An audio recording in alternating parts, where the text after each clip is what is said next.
네, 안녕하세요. 네, 안녕하십니까. 네, 저희 리얼뷰 스튜디오에 오신 걸 환영합니다. 네, 감사합니다. 저희 이제 LED 스튜디오이고 네. 지금 미래에 와 있다고.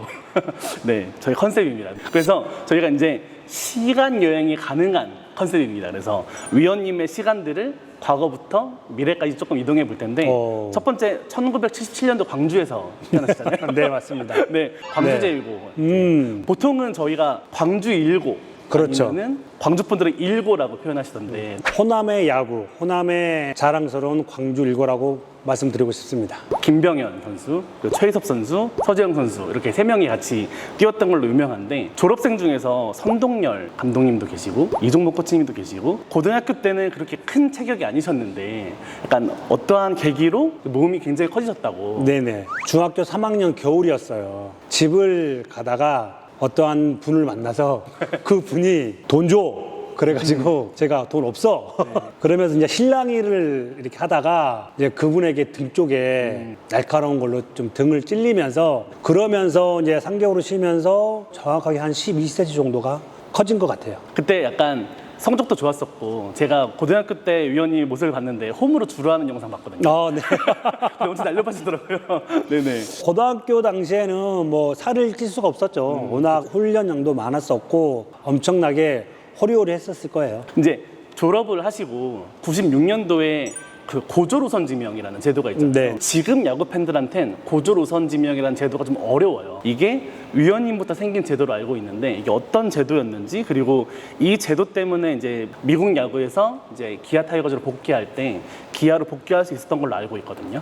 그러니까 일단 저희 때가 우선 지명권이 3명을 할 수가 있었어요. 네. 그때 당시에 아마 제가 알기로는 8개 구단이었을 거예요. 그 네. 8개 구단에 각 지역마다 그 선수들을 받아서 키워야 된다. 그렇기 때문에 3명까지 보유가 있었거든요. 네네. 그렇기 때문에 고등학교 3학년 때 그 3명 중에 1명이 됐었죠. 나중에 미국 야구에서 한국으로 돌아올 때 무조건 기아 타이거즈로만 돌아와야 하는 그런 제도였던 거죠. 네, 맞습니다. 뭐 그때 당시에는 이제 계약 조건 자체가 무조건 기아로만 들어와야지만이 계약을 할 수가 있었고 네네. 또 한국 야구에서 뛸 수가 있었었죠. 네. 그 팬들이 만약이란 말을 많이 하잖아요. 네. 서재영 위원님, 김병현 선수, 최희섭 선수가 그때 만약 3년 연속 이제 해태에 들어왔다면 해태 타이거즈는 어땠을지. 근데 저는 국내 야구로 들어왔으면 이 서재영이라는 이름을 잘 내지 못했을 것 같아요.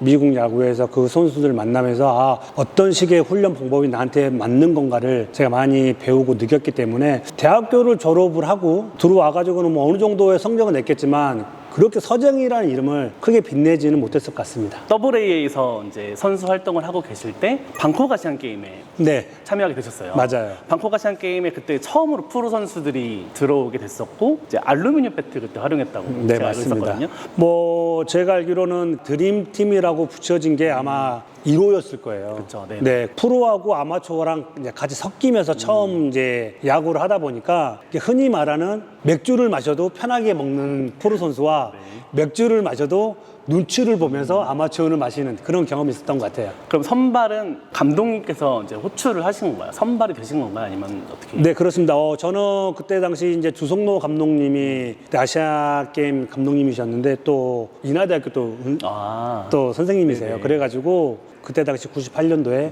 대표팀이 발탁이 됐죠. 네네. 그 3경기에서 일본하고 경기를 하셨는데 기억나시나요? 네. 그때 그 아마 4번 타자에게 네네. 홈런을 맞았을 거예요. 네네. 네. 네. 그때부터였던 것 같아요. 이제 일본하고의 국제 대회에서의 첫 시작이었던 거잖아요. 네네. 제가 대표팀에 들어와서는 그때 처음으로 일본 팀을 이겼던 것 같아요. 근데 그때 일본은 프로 선수들은 아니었다고 그렇죠. 들었습니다. 네. 맞아요. 근데 일본은 프로야구 선수가 아니더라도 사회인 야구 분들도 굉장히 실력이 높으시잖아요. 뭐 사회인 야구를 한다고 하지만 그래도 일본 프로팀의 대표팀을 갈 수 있는 그런 실력이 되기 때문에 네네. 그런 점에서 많이 조금의 좀 차이점이 있다고 생각을 네네. 합니다. 그럼 장소를 한번 옮겨보겠습니다. 이제 뉴욕 매치에 입당을 하셨잖아요. 네. 근데 사실 지금 야구 팬들은 뉴욕 매치 하면은 시티필드를 생각하지만 위원님이 계셨을 때는 셰이 스타디움. 그렇죠. 저희가 있었을 때는 세이스타디움이었고 제가 아직도 기억이 나는 게 그때 눈이 엄청 많이 왔어요. 눈이 많이 왔었고 제가 아마 5층에서 이 야구장을 딱 제가 이렇게 봤던 것 같아요. 이 뒷배경처럼. 네네. 네. 그 당시에 세이스타디움 하면 지금도 있겠지만 홈팀 타자가 홈런을 치면 네네. 사과가 애플이 쫙 올라와요. 네네. 어디에 올라오나요? 뒷배경에 보시면 네네. 저기 아, 사과 있네요. 보이시죠? 예. 네네네. 네. 저희 사과가 쫙 하고 올라와요. 네네. 네. 그게 가장 인상 깊었던 것 같아요. 네. 마이너리그에 있다가 메이저리그가 딱 콜업됐을 때 그때 기억이 제가 알기로는 2002년인 걸로 제가 기억이 나고 이제 저녁 식사를 하고 있는 찰나에 네.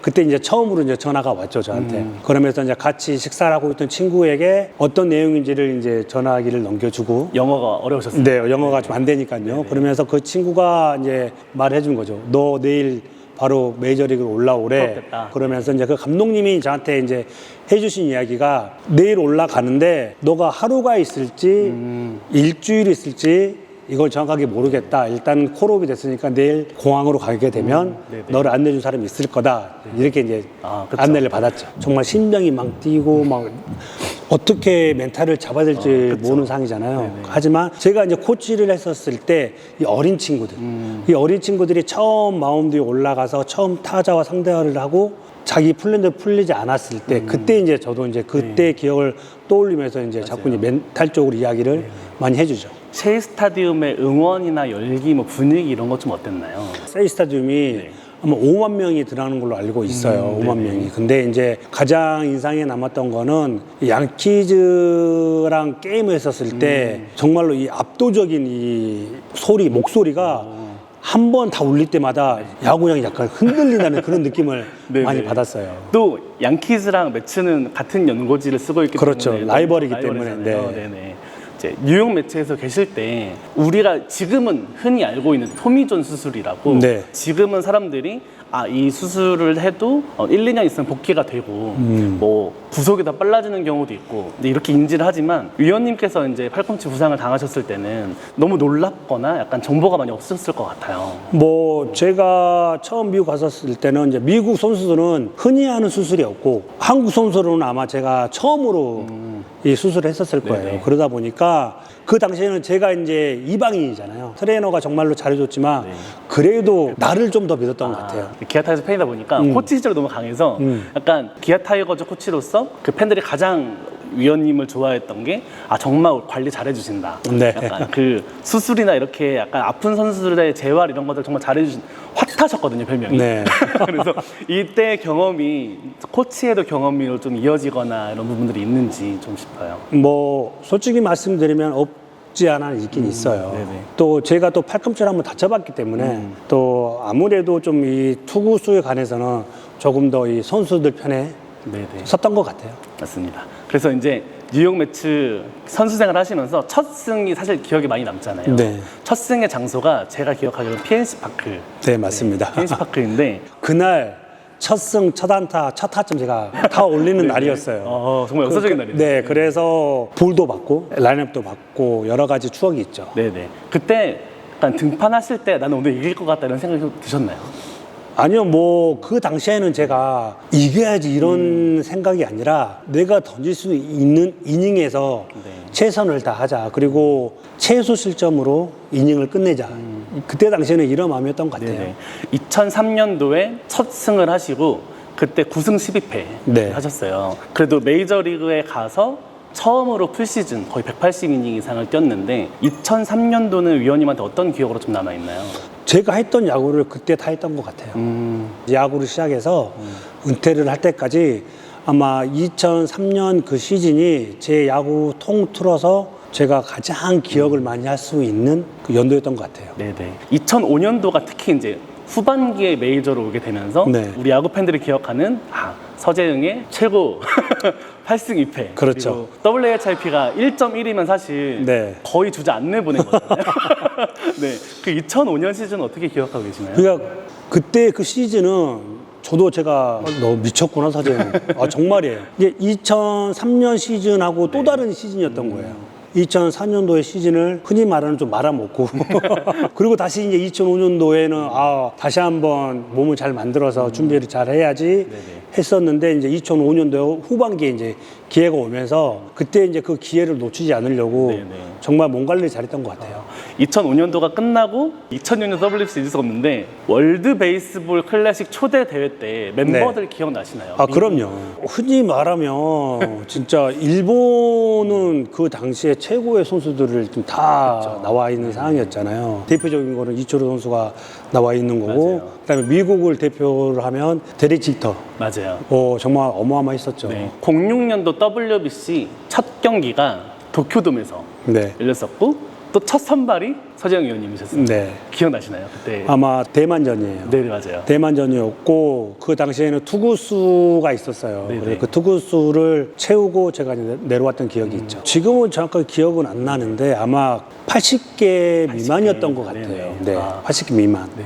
본선 1라운드를 저희가 이제 통과를 하고 본선 2라운드는 미국으로 건너가서 또 경기를 하게 되죠. 맞아요. 특히 이제 엔저 스타디움에서 이제 멕시코전 선발 나갔잖아요. 멕시코에서 뛰고 있던 대표팀 선수들도 저랑 같이 미국에서 같이 했던 친구들도 많이 있었고 대부분 메이저리그. 그다음에 팀 동료들도 많이 있었고 그렇기 때문에 좀 많이 알았던 것 같아요. 그 선수들을 멕시코의 타자에 대한 습성을 분석이 되어 이미 제가 한번 그 친구들이랑 몇 번 게임을 해봤기 때문에 그러면서 제가 이제 5.1이닝을 던지면서 1점 주고 그 다음에 이제 바뀌었죠. 김인식 감독님이셨잖아요. 너는 멕시코를 좀 잘 아니까 이렇게 나가라 이런 거였나요? 아니면 로테이션이 도는 거였나요? 제가 나가는 이 팀을 보니까 이 스윙을 좀 크게 하는 팀들이 있더라고요. 대만도 이 빠른 볼보다는 변화구에 약한 팀들이고 아마 김인식 감독님이 그러한 점에서 저를 선택을 하셨던 것 같아요. 그러면은 서재영이 잘하는 거 알겠어. 박찬호 잘하는 거 알겠어. 근데 세계에 통할까? 약간 이런 느낌이었잖아요. 우리나라가 대표팀으로 해서 나가서 상대 국가를 만나면 이길 수 있겠다라고 생각을 했던 게 투수진이 너무 좋았어요. 타격도 좋았지만 그때 당시에 이 투수들을 보면서 가능하겠구나라는 걸 많이 느꼈죠. 그리고 저희가 본선 2라운드를 멕시코, 미국, 일본을 꺾고 서재영 위원님의 그 잊을 수 없는 그 장면이 태극기를 꼽으셨는데 그 사실 태극기를 꼽아야겠다 생각을 하고 나가신 건 아니었잖아요. 아니었죠. 일단은 일본을 이기고 나서 이 마운드에서 우리 선수들이 동그랗게 모여서 교민분들하고 그다음에 응원 오신 분들에게 큰절을 했어요. 그러면서 이제 인사를 드리고 내려가는데 큰 태극기가 마운드에 좀 쓰러져 있는 게 제가 좀 보기가 싫었나 봐요. 이 태극기를 세우고 싶다라는 생각이 너무 강해서 태극기를 꽂았던 것 같아요. 그때 이후로 저희가 승리만 하면 태극기를 꼽는 문화가 생겼잖아요. 창시자잖아요. 맞습니다. 태극기 창시자. 근데 사실 06년도에 WBC 오시는 것도 되게 우여곡절이 많으셨잖아요. 맞습니다. 그 당시에는 이제 뉴욕 매츠에 소속돼 있었죠. 근데 이제 그 당시에 이제 감독님은 저 인터뷰를 하시면서 서재영이는 2006년도에 스프링 캠프에 와서 오선발이 경쟁을 해야 한다 이렇게 이제 말씀을 하셨었거든요. 그럼 WBC 기간하고 스프링 캠프 기간이 겹쳤던 거예요? 겹쳤죠. 그래서 제가 거의 한 달 있다가 아마 합류를 했었을 거예요. 야구 팬들은 잘 몰라요. 경기를 잘 모르던 선수들을 잘 이해 못하면 오히려 스프링 캠프가 아니라 실전을 가는 게 더 좋은 게 아닌가? 혹은 지금도 뭐 이제 저희 KBO 선수들도 겨울 시즌에 뭐 진롱이라든지 약간 해외에서 실전 경험을 더 쌓잖아요. 그거랑 WBC랑 좀 다른 걸까요? 제가 생각하기 좀 달라요. 그러니까 시즌이 끝나고 11월 달까지 모든 시즌이 끝내고 12월, 1월 달, 2월 달에 쉬어주느냐 아니면은 시할 시기 1월 달과 2월 달에 쉬지 못하고 몸을 빨리 끌어올리느냐 차이점은 엄청 크죠. 휴식을 많이 못하기 때문에. 그렇죠. 그래서 이제 태극기를 꽂고 나서 저희가 4강에 올라가게 됩니다. 준결승이 열렸던 경기장이 또 페코파크예요. 맞아요. 페코파크의 분위기나 이런 공간은 어떤가요, 조금? 제가 처음 갔었을 때 참 야구장이 이쁘다.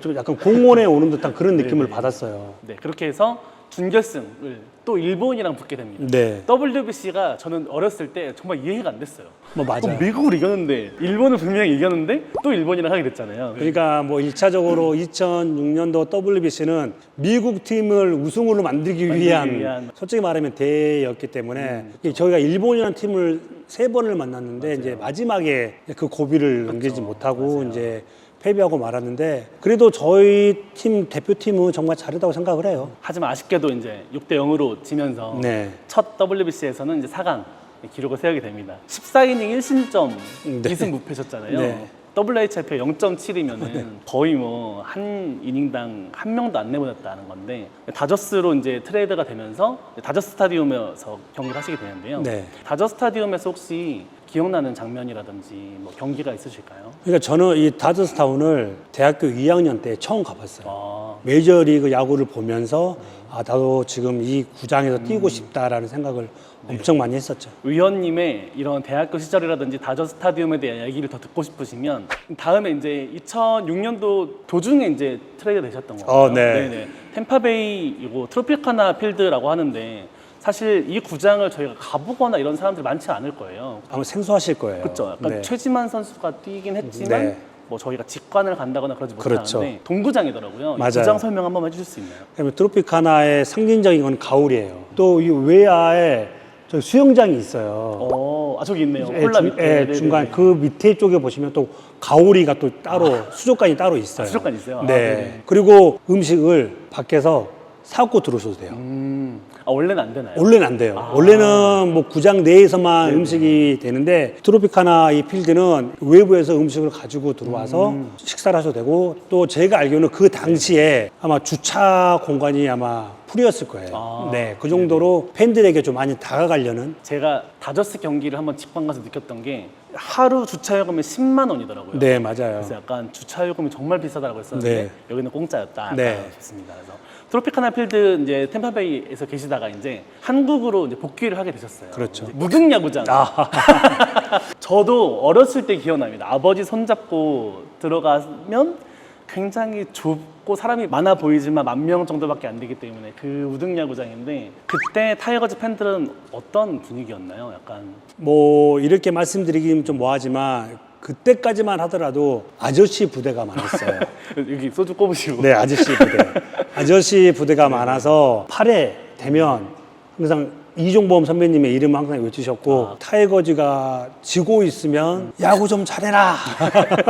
맞습니다. 그러셨죠. 네, 네, 네. 네. 기아 타이거즈 이제 09년을 빼놓을 수가 없는데 네. 그러니까 처음에 그 2009년도에 시즌에 들어갈 때는 우승 멤버가 아니었어요. 뭐 다른 팀들이 기아 타이거즈는 잘해야 뭐 4위 정도? 이 정도를 딱 이렇게 점을 찍어놨었는데 이 반전이 뭐였냐면 김상현 선수하고 박기남 선수가 트레이드 돼서 오는 순간부터 이제 이게 기운이 이제 확 달라졌어요. 네. 5월 달부터 이제 치고 달리기 시작해가지고 그때부터 이제 조금씩 우승 후보권으로 올라갔던 것 같아요. 그러니까 쉽게 말씀을 드리면 이 게임을 하면 진다는 생각을 못했어요. 그래서 일주일에 6경기를 하잖아요. 네. 4승 2패를 하면 저희들끼리 화를 냈어요. 5승 1패는 해야지. 정신 차리자. 이렇게 이야기했던 기억이 나요. 네네.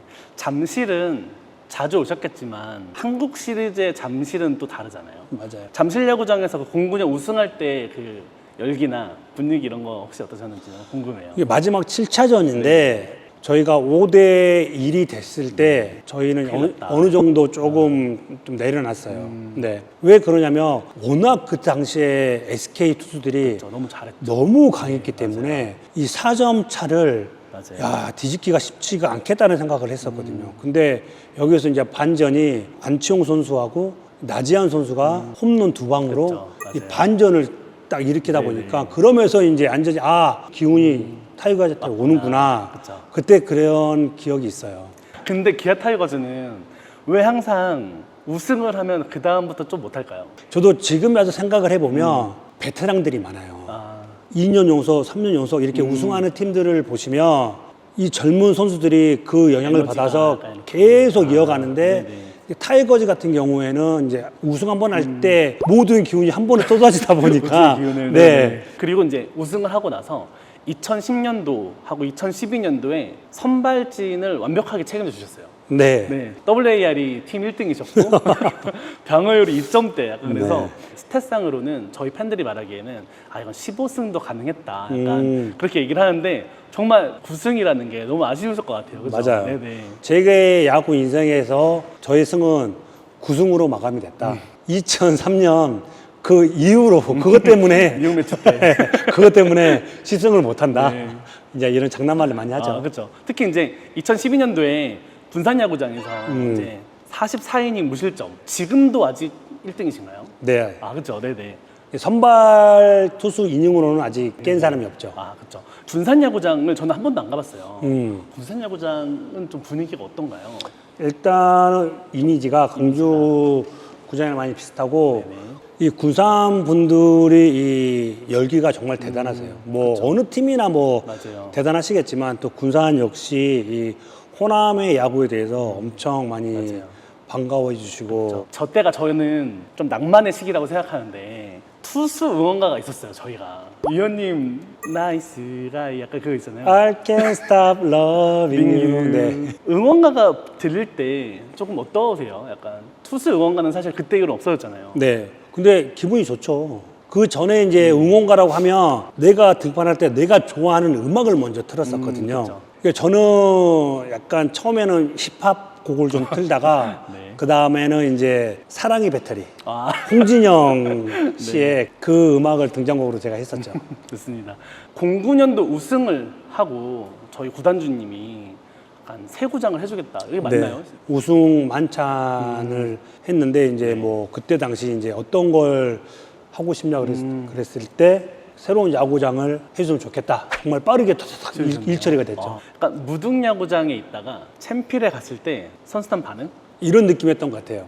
소형차를 타다가 SUV를 타는 느낌. 그런 구장이었죠. 맞습니다. 네. 진짜로.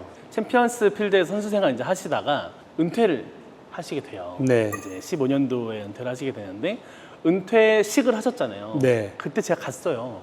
진짜요? 네네. 그래서 내부적인 그런 공식이 있다고 하더라고요. 몇 년 정도 타이거즈에서 뛰어야 하고 주장을 달아야 하고 이런 게 실제로 있는 건가요? 은퇴식을 해주는 공식이? 그거는 이제 구단마다 틀리겠지만 저는 솔직히 구단 관계자분들이라던가 그때 당시 단장님, 대표이사님한테 너무 감사하다고 생각을 드려요. 솔직히 제가 타이거즈에 와서 제 커리어를 달았을 때는 은퇴식이라는 거를 할 수 있는 실력은 아니었거든요.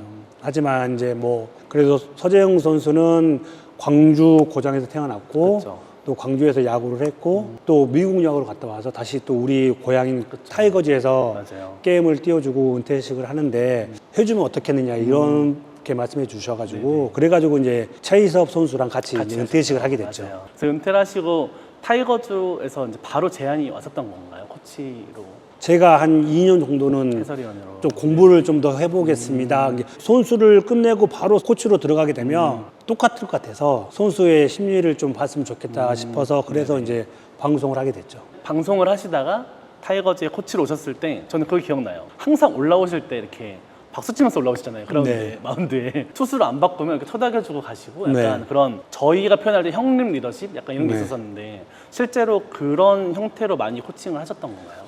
이게 제가 왜 그러냐면 마운드에 있는 선수에게 안정감을 주려고 괜찮아 아, 이런 게 너 지금 잘못한 거 없어 괜찮아 이런 마음을 좀 심어주려고 마운드에서 네네. 보통 투수 코치가 올라오게 되면 네네. 어린 선수들 같은 경우 눈치를 보게 되거든요. 그쵸. 어린 선수들이 마운드 올라와서 볼 안타 맞으면 바로 쳐다보는 게 안타를 쳐다보는 게 아니라 바로 떠가서 이렇게 쳐다보거든요. 맞아요. 눈동자 흔들리면서. 그러니까 저희도 다 해봤거든요. 그러니까 그런 마음을 아니까 압박을 안 주기 위해서 네네. 제가 좀 더 박수를 치고 올라갔던 것 같아요. 그라운드에 올라가면 무슨 말을 하세요? 너무 궁금해요. 일단 딱 두 가지가 있어요. XX를 붙이다는가. 정신 안 차려? 똑바로 안 해? 너 혼자 야구할래? 두 번째는 괜찮아. 지금 이 상황에서는 이 타자 말고 다음 타자 생각해야 되는 거니까 이 타자랑 거 승부하지 말고 빨리 끝내고 코치 약속 있어 빨리 가자. 이런 말을 같은 거 그 많이 유명한 하죠. 말 있잖아요. 네. 그 한승혁 선수한테 네. 4대 0이었는데 네. 어차피 말홈런 맞아도 네. 동점인데 그냥 던져라 약간 저는 약간 이런 말을 많이 해요. 선발 투수 같은 경우에는 이 승리를 지키고 지키고 싶은 싶은 마음. 그런 마음이 맞아요. 있거든요. 그러려고 해서 안 맞으려고 그래요. 네네. 그러면 제가 처음 마운드 올라가가지고 야 지금 여기서 3런 맞아도 우리가 1점 이기고 있어. 그냥 3런 맞아. 주자 깔아놓지 막 하면 네가 더 승리 못한다. 맞아요. 보통 이런 이야기를 많이 해요. 사실 저희 팬들은 그런 말 많이 하거든요. 아니 볼넷 줄 거면 차라리 맞아라. 야. 이런 거 진짜 많이 하는데 저도 투수를 해봤지만 팬 여러분들 또 시청자 여러분들의 보실 때는 아 왜 그냥 맞으면 되잖아. 그쵸, 맞아요. 가운데 던지면 되잖아. 네. 볼넷 나오면 정말 미치겠어요. 투수가 그게 안 되니까 볼을 던지는 거예요. 그렇죠. 아 그런 거예요. 네. 던져서 맞고 싶는 것도 어려울 때 볼넷이 나오는 건가요? 네, 맞아요. 아, 투수 코치님들한테 항상 궁금한 건 도대체 좌우 노래가 뭐지? 뭐 쉽게 말씀드리면 오른손 타자가 나오면 오른손 투수가 던지고 왼손 타자가 나오면 왼손 투수가 던진다. 이게 상대적으로 보시면 이 좌투수는 포물선이 오른손 타자 몸 쪽으로 들어와요. 그러니까 장타를 맞을 확률이 높아요. 아, 반면에 바깥쪽으로 좌타자가 좌투수를 상대할 때는 이 볼 궤적이 가운데서 바깥쪽으로 흘러나가는 구종들이 많다 보니까 아무래도 좌타가 좌투수에게 약하다는 약간의 그런 이유가 있죠. 전체적으로 뭐 데이터도 보고 여러 가지도 보고 있지만 두 번째는 이제 좌투수 대 좌타자. 그리고 이제 임기영 선수한테 했던 말이 팬들 사이에서 유명해요. 네. 아, 그게 무슨 상황이었냐면, 양현종 선수가 아마 부상으로 빠졌을 거예요. 네. 그러면서 이제 투수 쪽에 누군가가 한 명이 이제 선발 투수 중이라든가 주장이 돼가지고 이제 이끌어 가야 될 상황인데, 이제 그 역할을 임기영 선수가 이제 하고 싶었던 거예요. 코치님, 지금 현재 뭐 현종이 형도 없고, 투수들이 많이 망가지고, 일단 저희가 막 나서서 이렇게 하고 싶은데 어떻게 생각하십니까? 그래, 너는 아직 그런 투수가 아니야. 그냥 너 할 것만 해. 제가 이제 이렇게 네네. 말을 했었죠. 그 하나의 응원인 것 같아요, 그것도. 그렇죠? 네. 네네. 은퇴하시고 지금 해설위원으로 활동하고 계신 거죠? 그렇죠. 지금 뭐 은퇴를 하고 2년 해설위원을 하고 또 6년을 타이거즈에서 코치 생활을 하고 또 다시 해설위원을 하고 있죠. 네네. 이렇게 짧지만 네. 서재영 위원님의 과거의 공간들을 돌아다니면서 좀 얘기를 해봤는데 네. 여기 XR 촬영장이기 때문에 네. 좀 미래에도 갈 수 있어요. 어. 그래서 여기가 2050년이라고 저희가 네. 2050년도의 서재영은 어떤 모습일까요? 그때 서재영은 지금의 서재영이 갖고 있는 마인드, 서재영이 갖고 있던 행동, 서재영이 사람들에게 베풀었던 나이스 가의 모습, 그 모습을 그대로 유지를 해줬으면 고맙겠습니다. 2050년의 서재영이 2024년의 서재영에게 한마디 해준다면? 그 당시에는 너가 코치, 해설위원 하고 있겠지만 지금은 너가 좀 더 높은 곳을 상에 있을 거야. 그렇기 때문에 그 길을 올 때까지 차근차근 공부를 잘해서 잘 걸어오기를 바랄게. 감사합니다. 네, 감사합니다. 이상 이어비 스튜디오 서재영 편 마무리하겠습니다. 감사합니다. 감사합니다. 고생하셨습니다. 믿고 보는 공간도 스포츠를 더 즐겁게 응원지캠 스포츠 수다 너만 빼고 다 본다